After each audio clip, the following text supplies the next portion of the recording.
I'm here with Suzy and Matt from Shady Hawkins. Say hi to the internet. Hey. Say hi to the internet, Wallace. Anyway, what is Shady Hawkins? We're a band. We're a queer feminist punk band here in Brooklyn, and we started maybe about a year and a half ago, a little more than that. And there were 3 of us for most of that time, and then just in the past few weeks, Sabrina became our 4th person playing bass. Cool. How'd you get into this sort of like feminist punk scene? I started out as a counselor at the Willie Mae Rock Camp for Girls in Brooklyn, and this was like 2009, so I was like 19, and just starting out. Like, I came here for college, and I didn't really know anyone who was feminist in punk. I mean, I knew a couple people, but they were just older than me and kind of intimidating. So I went to rock camp, and then I met a bunch of people, and I just started networking with a bunch of people who were involved in the feminist punk scene here, and that's just how I got started. Yeah, I mean, I played in bands for most of my life since I was about 12, and for much of that time identified as a feminist, but rarely was in bands that were explicitly feminist until moving to New York and meeting other folks who would be interested in that kind of project. Mm. So what do you usually sing about?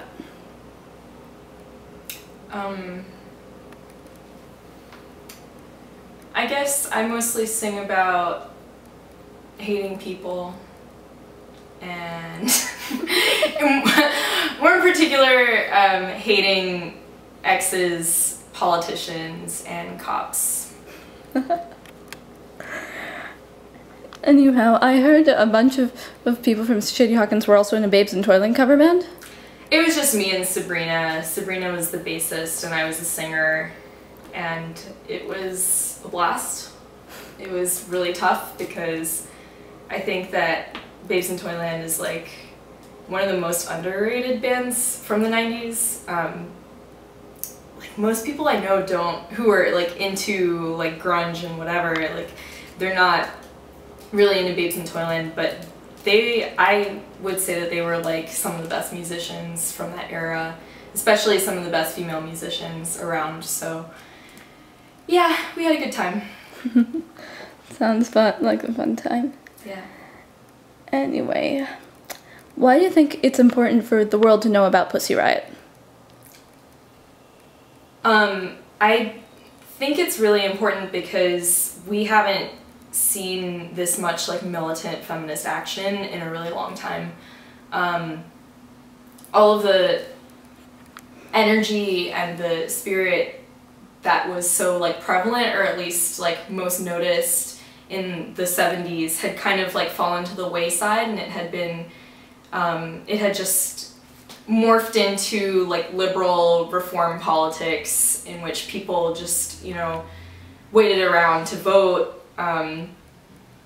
or, you know, they go lobby around Capitol Hill and just, you know, hang around DC because that was where all the action was, or they'd be here in New York and have like their own magazines, or I don't know, just work in their own nonprofits in which, you know, feminism just became really professionalized, and a lot of people do it now as like a career. And so because that's pretty much what feminism had turned into, you just hadn't seen people really out in the streets and doing any kind of like resistant action. I keep saying but I mean, I'm trying to put it really nicely, but to be quite frank, like, feminism had just taken the road of like reform politics instead of like full-on liberation. Pussy Riot, like, they're not only trying to get rid of this like fascist head of government, right? They're overall trying to like spread like this message that we really need to be looking at our politics like as feminists in terms of like autonomy and liberation, instead of just being equal to the men. Because there lies the question, like, which men are we going to be equal to? Like, who are we talking about when we say we want to be equal to them? Do we want to be equal to the assholes in the government right now who are like, you know, taking away our liberties right now, or at least the ones that some of us have and that others can't even access? They definitely confronted that, and Russia is going through a really frightening period right now, especially with regards to LGBTQ people who aren't even allowed to be queer in public lest they risk arrest. So those are some pretty grave circumstances there, and I think that they're doing a really important thing, so we want to support them. Well, thank you, Suzy and Matt. Say one last thing to the internet. One last thing to the internet. What do we want to... One last thing to the internet. One last thing? Yeah. Oh, well, maybe, I mean, I would just add also in terms of why the world should care about Pussy Riot is that I think they present refreshing, creative tactics into the play in terms of modes of resistance that are both militant and creative, and can offer some new ideas, both in Russia as well as the United States and everywhere else in the world, and using music as a form of direct action, whether it's addressing misogyny and heterosexism or other issues in the world. You know, there are hundreds of thousands of people in the streets right now in Russia protesting against Putin. And I think the kind of analysis presented by anarchist feminists like Pussy Riot is really vital to say that it's not just Putin, as reprehensible as he may be, but it's this entire system of electoral politics that needs to be done away with. All right, thank you, Shady Hawkins, and thank you, Bonnie.